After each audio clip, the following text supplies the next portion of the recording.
지난 주간에는 몸이 좀 불편하셔가지고 요양원에서 요양 중에 있는 우리 권사님들을 신방을 냈습니다. 홍천으로 갔다 인제로 갔다 그 다음에 장흥으로 해서 일영까지 두루 이렇게 신방을 작정을 하고 신방을 했는데, 홍천에 가면서 참 광복절이 있는 주간에 참 감회가 새로운 것이요, 9길로 가는데 가로수가 무궁화꽃 나무가 쫙 있어가지고 얼마나 무궁화꽃을 잘 가꾸어 놓았던지요, 옛날 생각이 났어요. 제가 자랄 때는 무궁화꽃 나무를 심었고요, 어렸을 때에도 무궁화꽃 노래를 얼마나 많이 불렀는지 몰라요.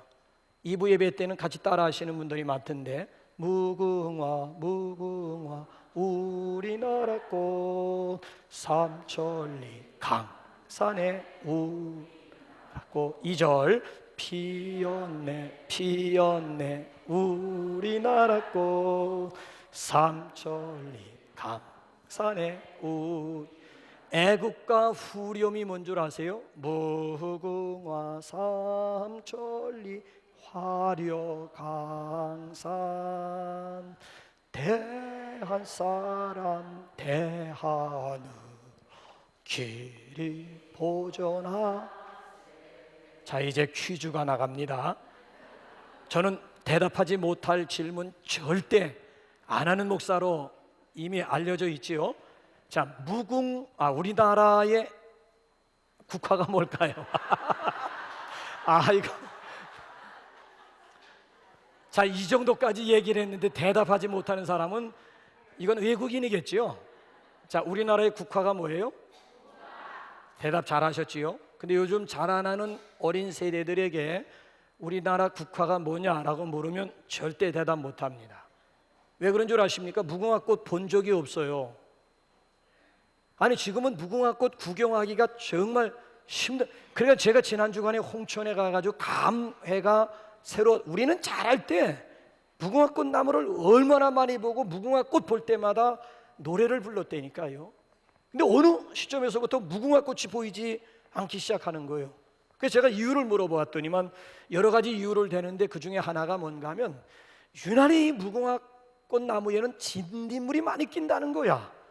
그래서 관리상 이게 쉽지 않은 식물이기 때문에 결국 우리 눈에서 자취를 감추게 되었다라고 하는 얘기를 들으면서 얼마나 안타까웠는지 몰라요. 자, 자라나는 세대들은 국화가 뭔지 몰라요. 무궁화꽃이에요. 자, 그럼 이제 두 번째 이제 질문 던질게요. 그 꽃말의 이름이 뭐예요? 무궁화꽃의 꽃말 이름이 뭐예요? 이 무궁화꽃에도 의미가 있다는 거예요. 상징적 의미가 있다라고 하는 얘기예요. 세 가지, 한 서너 가지가 되는데 그 중에 하나가 일편단심이라고 하는 뜻이 있고요, 또 한 가지가 은근과 끈기라고 합니다. 이게 무궁화꽃에 담겨져 있는 상징적 의미예요. 그러니까 우리는 꽃말 속에서 노래를 부르면서 나라를 사랑하는 마음이 저절로 애틋하게 피어나기도 했다라고 하는 거예요. 여러분, 이 상징적 의미라고 하는 것은 식물이라든지 사물에만 상징적 의미가 있는 게 아니지요. 색깔에도 상징적 의미가 있어요. 자, 보통 흰색 하게 되면 뭘 상징하고 있어요? 일반 밖에 사람들은 순결이라고 얘기하고, 우리 기독교인들은 플러스 알파의 의미가 뭐예요?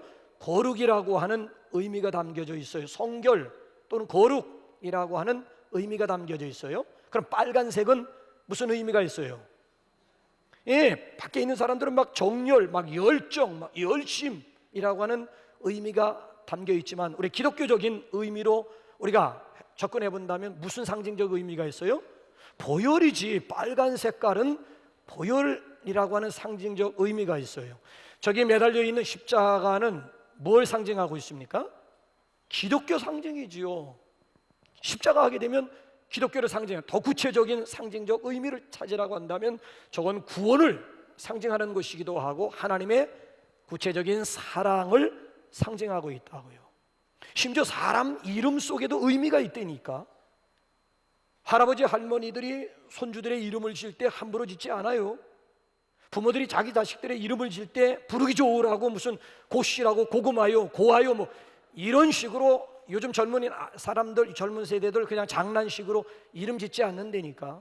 적어도 제 세대 위에 있는 세대 이상들은요, 손주들의 이름을 짓는다든지 자식들의 이름을 지을 때도 거기에 의미를 담는, 의미를 중요하게 생각한다니. 의미를 다 상징적 의미가 있는 거예요. 이름 속에 아니면 사람들의 행위 가운데에서도 상징적 의미가 있어요. 자, 오늘 여기 본문 말씀을 보게 되면 네 발에서 신을 벗으라.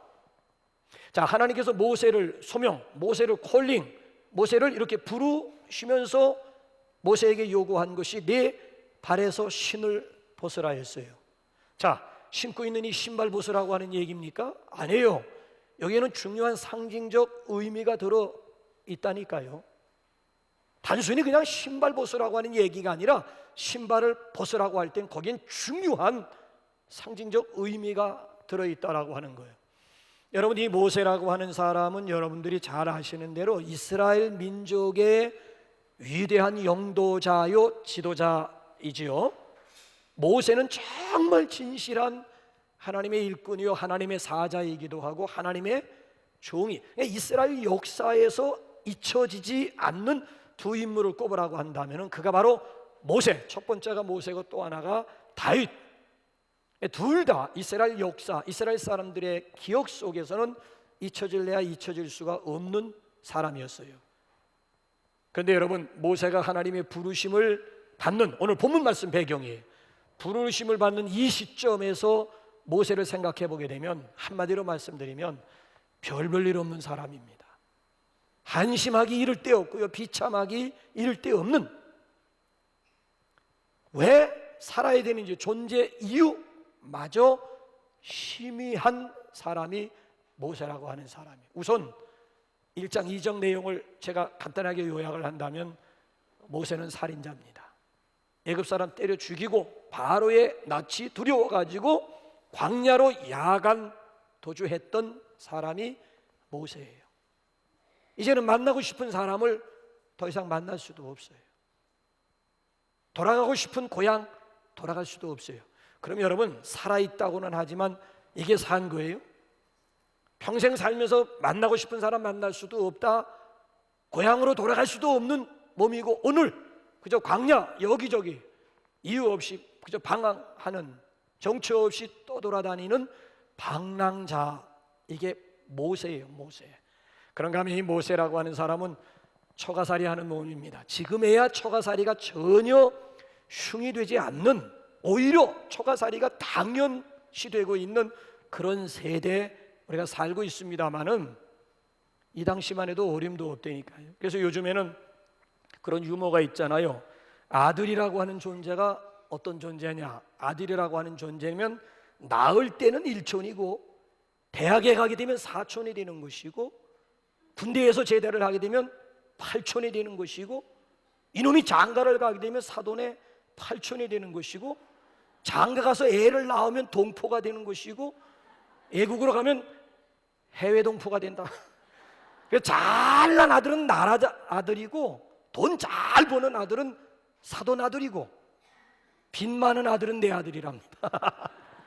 이젠 명절이 되어가지고도 옛날 같으시면 시대구선이었지. 당연히 뭐 이유 여하를 불문하고 명절 때만 되면 시댁우선이었습니다. 요즘 자라나는 세대들이 그렇던가요? 시댁우선으로 살던가요? 젊은 세대들한테 한번 물어보세요. 반문을 why? 부모 다 똑같은 부모인데 왜 시댁우선이? 젊은 세대들한테 이게 통하지가 않는다니까. 우리 세대는 그냥 이유도 없이 그냥 무조건 시댁우선, 당연히 그래야만 되는 줄 알았어. 근데 요즘 자라나는 세대들은 이 논리적이고 합리성을 추구하는 젊은 세대, 왜? 부모는 다 똑같은데 무엇 때문에 시댁우선이어야 되느냐? 그래서 오히려 친정우선으로 해가지고 오히려 명절을 친정에서 친정 쪽으로 가는 세대들, 그런 자식들이 많이 늘어난다니까요. 그러니까 보세요. 아들 낳아서 좋은 게 뭐가 있어요? 내가 뭐 아들이 없어서 이런 소리 하는 건 아니라고 지금. 예? 그러니까 아들을 가지고 있는 분들 한번 얘기해 보라고. 요즘 와가지고 도대체 아들 있다고 해서 좋은 점들 한번 얘기들을 한번 해보시리니까요. 이게 요즘 우리 세태예요. 그래 지금은 처가집에 들어가 살고 처가살이 한다 할지도 그게 전혀 흉될 것 없이 오히려 당연하게 여겨지는 그런 문화, 그런 세대라니까요. 근데 여러분 본문 말씀으로 돌아오게 되면 아니 올시다예요.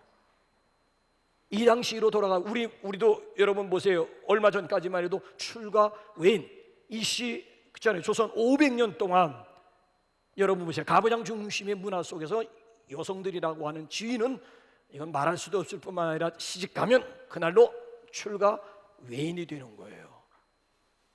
자, 그런데 오늘 여기 본문 말씀을 보게 되면 그래서 그 당시도 보면 오죽 변변치 못하면 처가살이야. 이게 아예 흔하게 아예 공용어였다니까. 오죽 변변치 못하면 처가살이 할까. 이게 얼마 전까지만 해도 우리가 들었던 소리였어요. 자, 모세라고 하는 사람은 지금 그야말로 오갈 데가 없어가지고 처가댁에 지금 빌붙어 살고 있는 그런 존재였다라고 하는 얘기고요.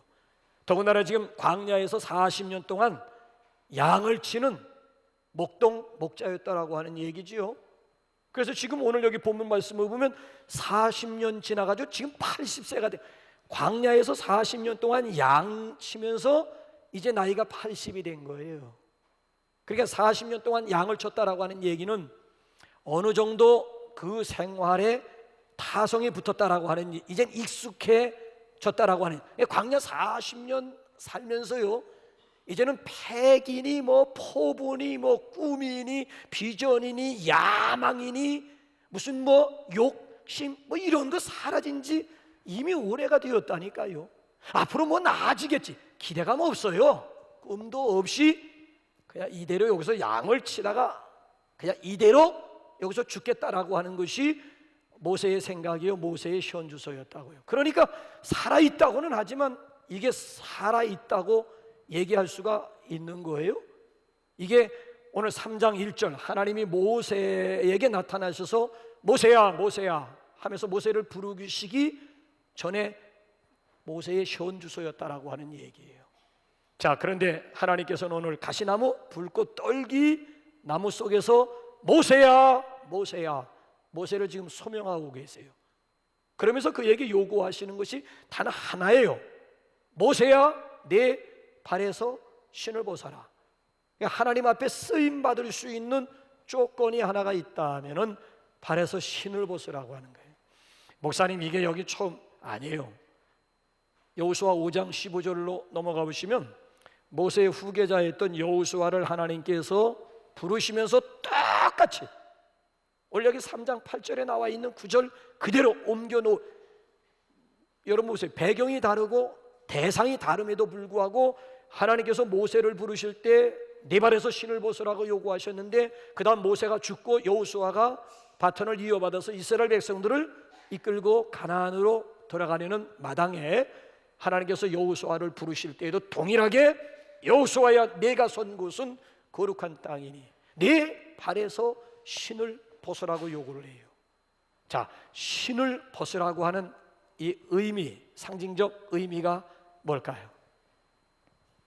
어떻게 여러분들은 신앙생활 하시면서 신 벗으셨어요? 신 벗은 경험들이 있습니까? 우리 이 시간 본문 말씀을 통해서 아직까지 신을 벗지 못하신 분들이 있으면 이 시간 과감하게 우리 신을 벗는 그런 아침, 그런 시간을 갖고자 합니다. 자, 신을 벗으라. 여기에 무슨 의미가 담겨져 있을까요? 적어도 세 가지 상징적 의미가 있어요. 첫째는 과거와의 단절입니다. 그것도 실패한 과거와의 단절을 요구하고 있는 내용의 말씀이에요. 더 이상 실패한 과거에 붙잡히지 말라는 거예요. 과거에 발목 잡히면 앞을 향해서 한 발자국도 움직일 수 없는 거예요. 앞을 향해서, 그렇잖아요. 무한한 가능성을 향해서 앞을 향해서 나갈 수가 없다라고 하는 거야. 더군다나 성공한 과거도 아니고 실패한 과거의 상처에 머물러 있는 한 시원스럽게 미래를 향해서 나갈 수가 있겠어요?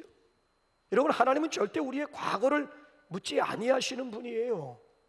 아니, 하나님이 묻지 않는 과거를 왜 내 스스로가 물으면서 과거의 상처로부터, 과거의 실패로부터 괴로워해야만 됩니까? 신구약 성경을 읽어보게 되면요, 복음 중에 복음이 나와요. 창세기 1장부터 계시록 22장까지가 전체가 복음이야. 말씀 자체가 복음이에요.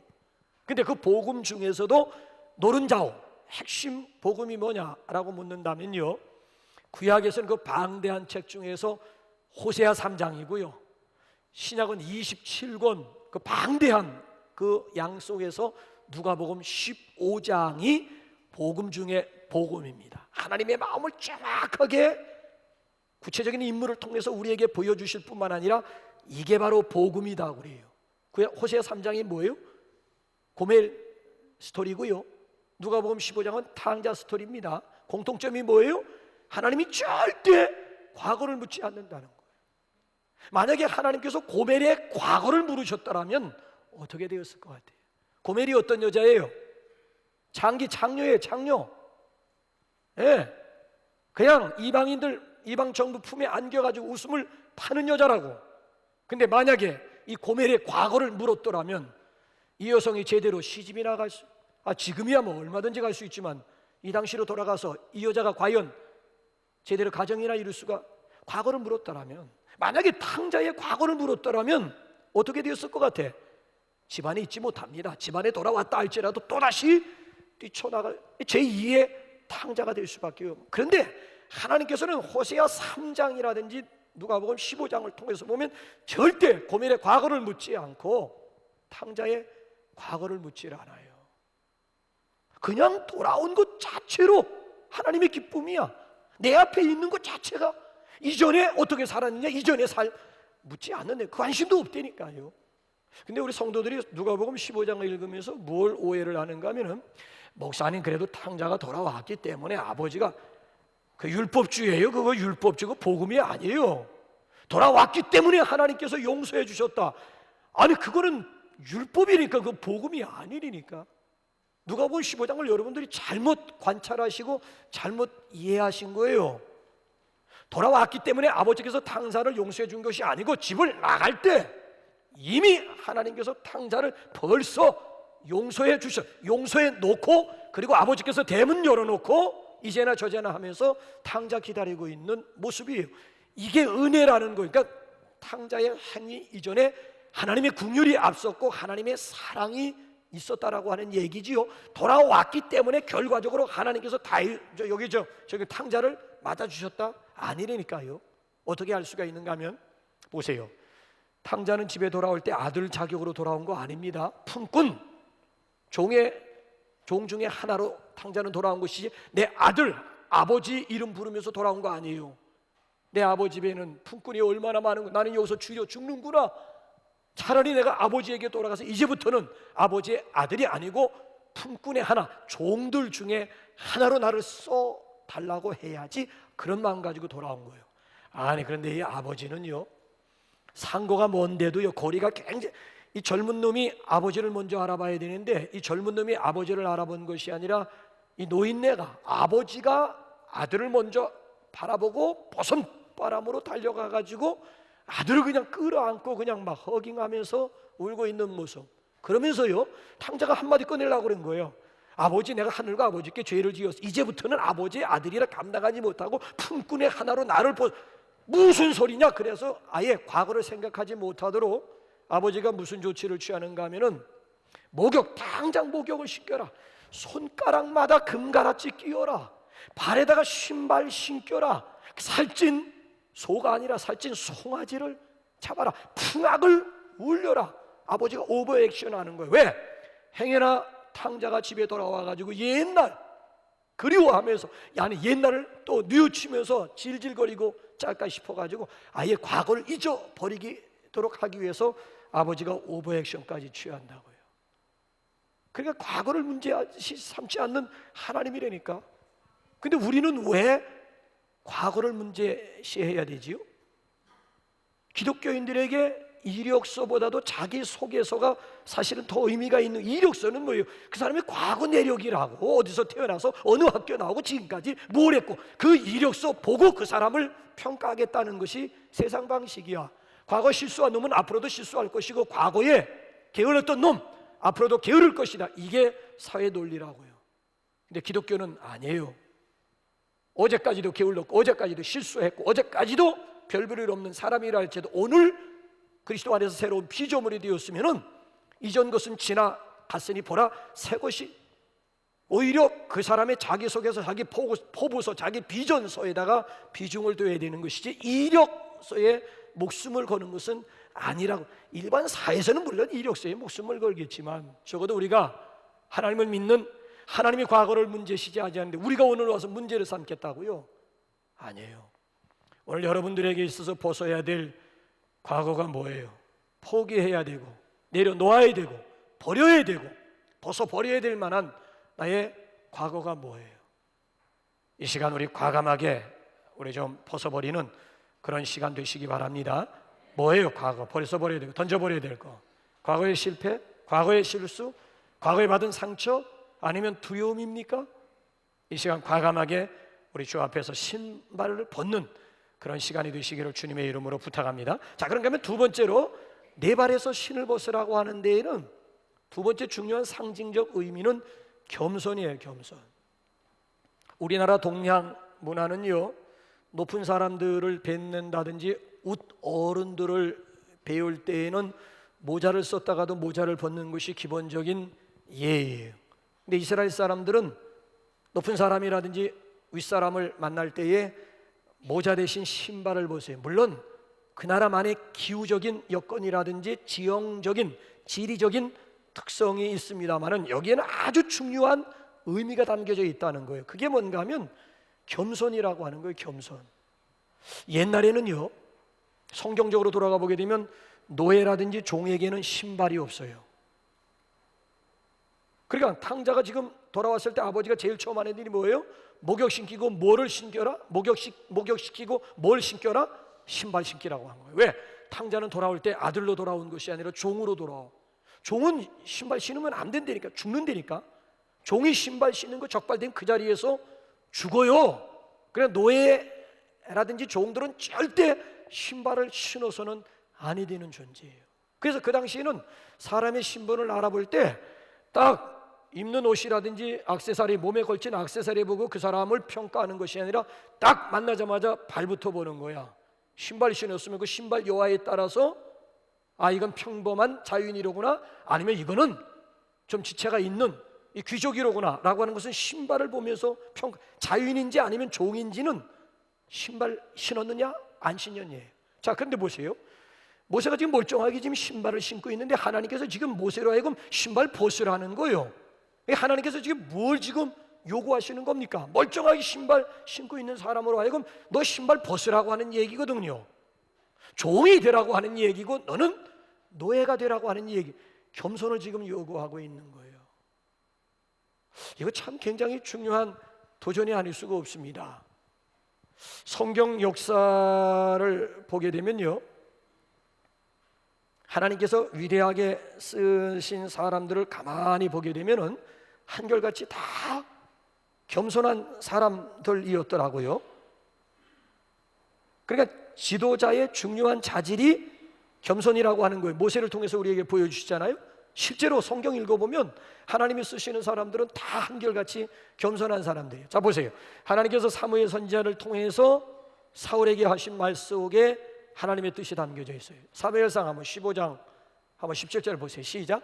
사무엘이 이르되 왕이 스스로 작게 여길 그때에 이스라엘 지파에 머리가 되지 아니하셨나이까. 여호와께서 왕에게 기름을 부어 이스라엘 왕을, 사울 스스로가 작게 여길 때 하나님께서는 사울을 이스라엘 지파의 머리, 즉 이스라엘의 왕을 삼아 주었다는 거예요.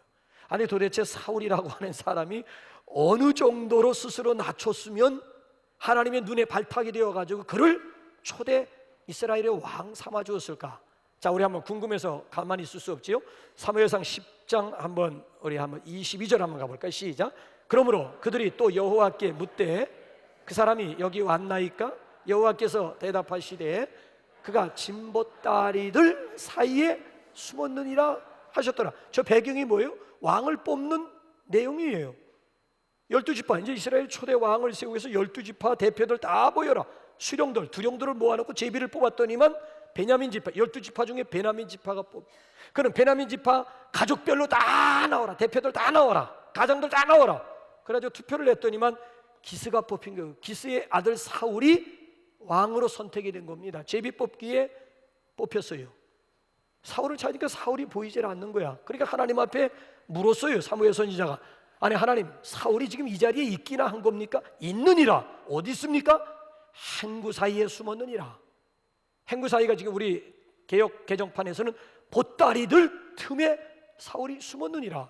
자, 왜 사울이라고 하는 사람이 자기가 왕으로 제비 뽑힌 줄 알고 행구 사이로, 큰 보따리들 짐 사이로 자기 몸을 숨겼다고 생각하세요? 여기에 사울의 초심이 있다니까. 나 같은 것이 어떻게 감히 이스라엘의 왕이 될 수가 있을까? 나는 아니라고. 내가 어떻게 이스라엘의 초대 왕이, 아마 잘못 제비가 뽑혔을까? 적어도 나는 아니라고 스스로 두려워가지고 행구 사이에 몸을 숨겼. 이게 초심이었어요. 초심. 그런 중심을 하나님께서 보시고 사울을 초대 왕으로 세워주신 거예요. 그런데 이 사울이 나중에 어떻게 변심을 했는 줄 아십니까? 참, 간이요, 이걸 가리켜서 간이 배 밖으로 튀어나왔다라고 하는 표현을 하는데, 한번 15장, 한번 12절 한번 가보실래요? 나중에 초심이 어떻게 변질되었는지 한번 보세요. 시작. 사무엘이 사울을 만나려고 아침에 일찍이 일어났더니 어떤 사람이 사무엘에게 말하여 이르되, 사울이 갈멜에 이르러 자기를 위하여 기념비를 세우고 발길을 돌려 길갈로 내려갔다 하는지라. 남이 나를 위해서 기념비를 세워줬다는 얘기가 아니에요. 남이 나를 위해서 기념비를 세워도 노땡큐 해야 된다고. 무슨 소리냐고. 내가 지금 버젓이 지금 살아있는데 나를 위해서 지금 기념비를 세우겠다니 지금 정신이 있는 거냐고. 오히려 절대 사양 노땡큐 해야 될 사울입니다. 아니, 그럼에도 불구하고 다른 사람이 나를 위해서 기념비 세워진 게 아니라 그 스스로가 자기 자신을 위해서, 그것도 어디에? 지난번 성지 갔을 때 갈매산 꼭대기에 올라가 보셨지요?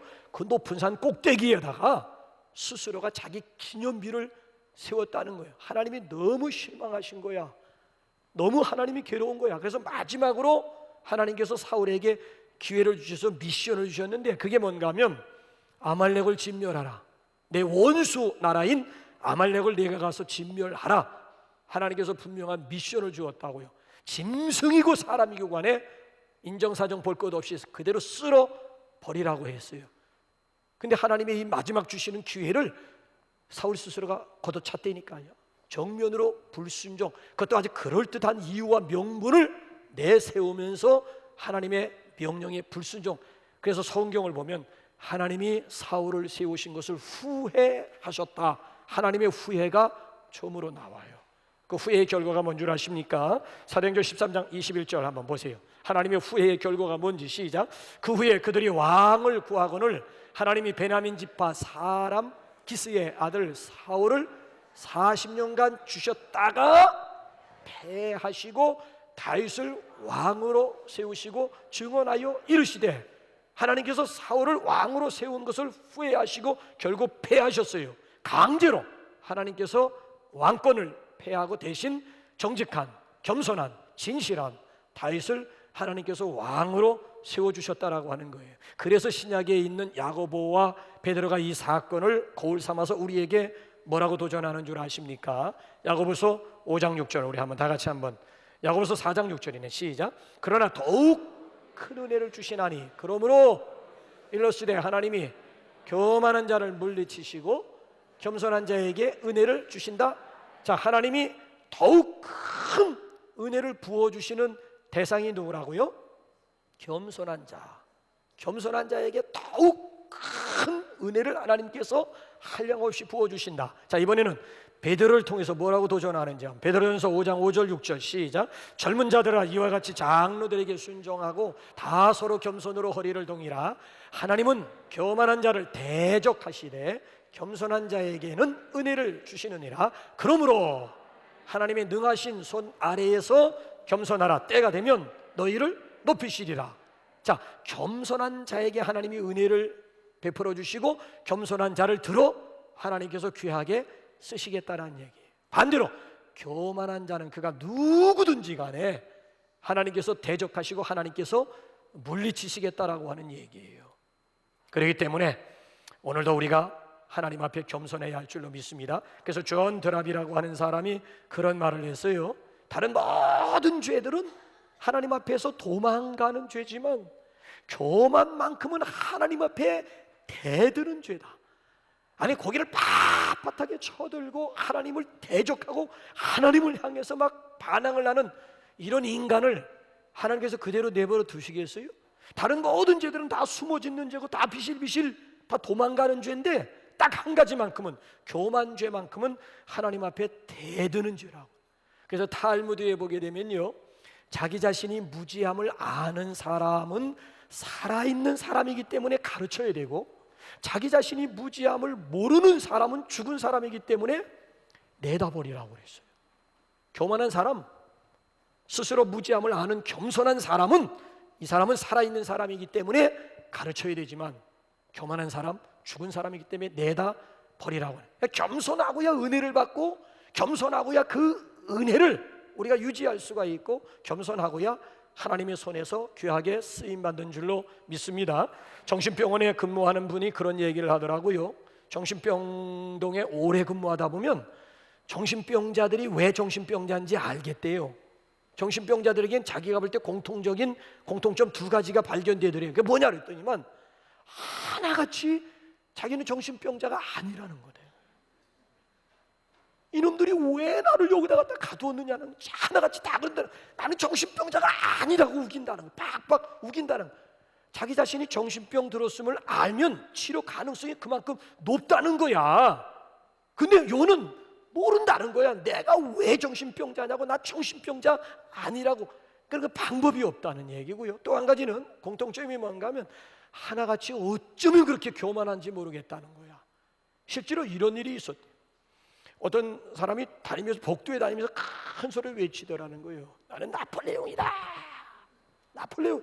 그러니까 또 정신병자 하나가 뒤로 좀, 네가 나폴레옹이라고? 나폴레옹은 나다.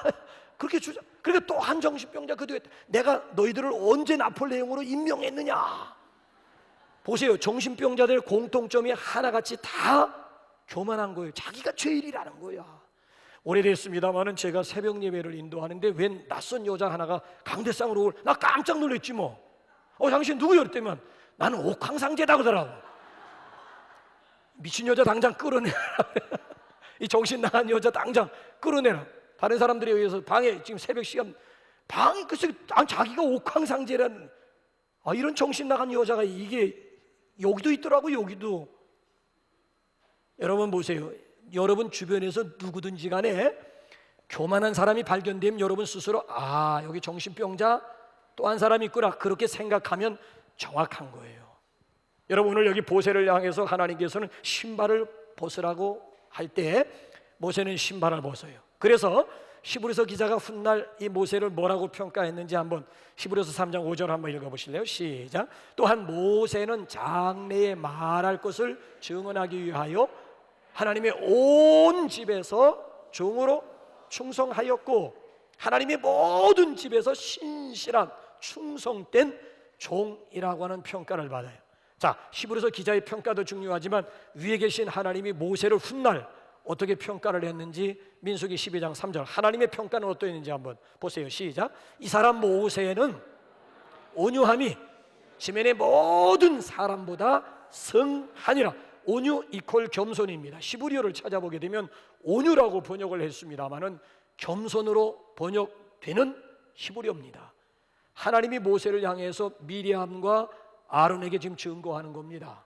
모세 잘못됐다고 막 성토하고 막 지적하고 있는 누님, 형님을 향해서 샤타마우스 하고는 이 사람 모세는 그의 온유함이, 그의 겸손함이 지면에 있는 모든 사람보다 더 승하다라고 하는 얘기는 더했다라고 하는 얘기. 이게 하나님이 모세를 향한 평가였다니까요. 굉장하잖아요. 그래서 우리 옆 사람과 우리 한번 인사 마음을 담아서 인사합시다. 하나님이 하셨습니다. 하나님이 하십니다. 하나님이 하실 것입니다. 시작. 자, 교만한 사람들 같으면 어떻게 인사할 것 같아요? 내가 했지요. 내가 합니다. 내가 해요. 앞으로 걱정하지 말아요. 다 내가 할 거예요. 내가가 주어가 돼요. 그런데 겸손한 사람은 절대 내가가 주어가 아니라 하나님, 과거도 하나님이 하셨고 현재도 하나님이 하고 계시고 앞으로 걱정하지 마세요. 하나님이 하실 것입니다. 하나님이 주어가 되는 삶을 사시기를 주의 이름으로 축원합니다. 마지막 세 번째로는 내 발에서 신을 벗으라고 하는 것은 자기 변화, 자기 갱신입니다. 자식들을 키우다 보게 되면 그런 일들이 왕왕 있어요. 자식들이 이렇게 며칠 동안 알아눕잖아요. 그럼 이 자식들이 자신들도 모르게 타성에 빠지게 되는 거예요. 그래서 몇 날 며칠 동안 누워 있다가 부모가 볼 때는 말끔히 다 나았는데도 이놈들이 꾀병을 부려요. 왜 꾀병을 부릴 것 같아요? 세 가지가 너무 좋은 거예요. 하나는 누워있는 동안에는 어머니 잔소리가 없어.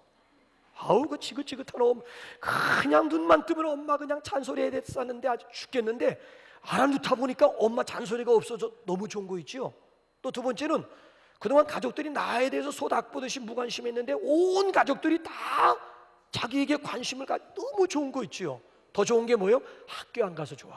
아침 추운 겨울날 그 아침에 일찍 일어나가지고 그거 안 해도 너무너무 좋은 거야. 그러니까 이미 벌써 깨끗함을 얻었음에도 불구하고 다시 또 그잖아요. 민기적거리려고 하는 이런 습성, 이 타성이, 여러분 이런 타성이 어린 아이들에게만 있는 줄 아세요? 어른들에게는 없는 줄 아십니까?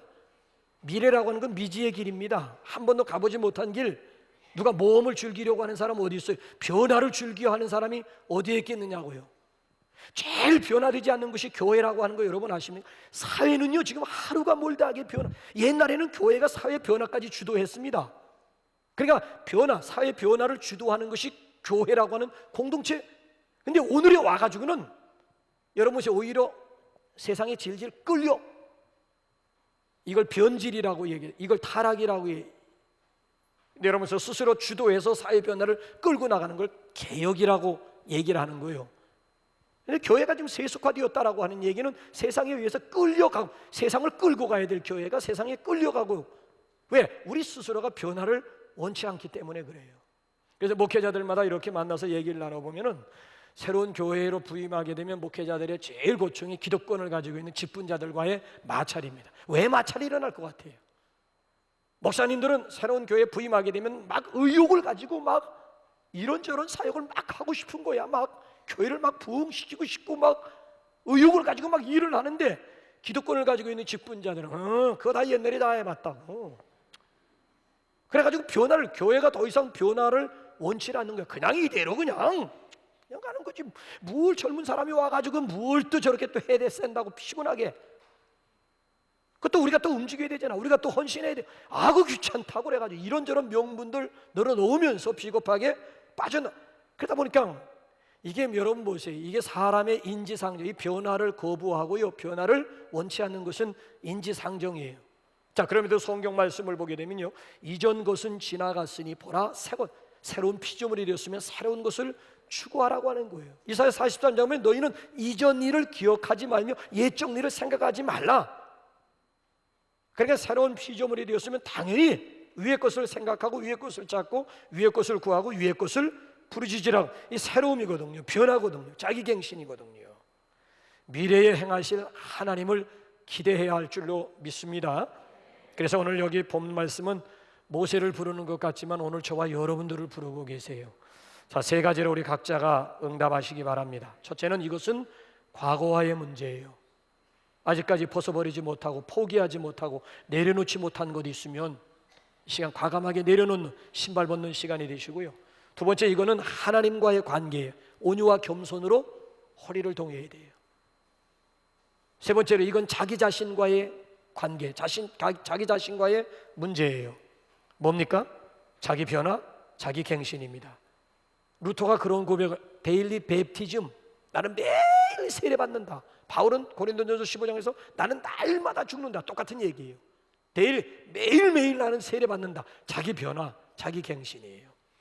모세야 내 발에서 신을 벗으라. 우리 각자가 수직적으로 응답하는 귀한 시간 되시기를 주님의 이름으로 축원합니다. 우리 시간 우리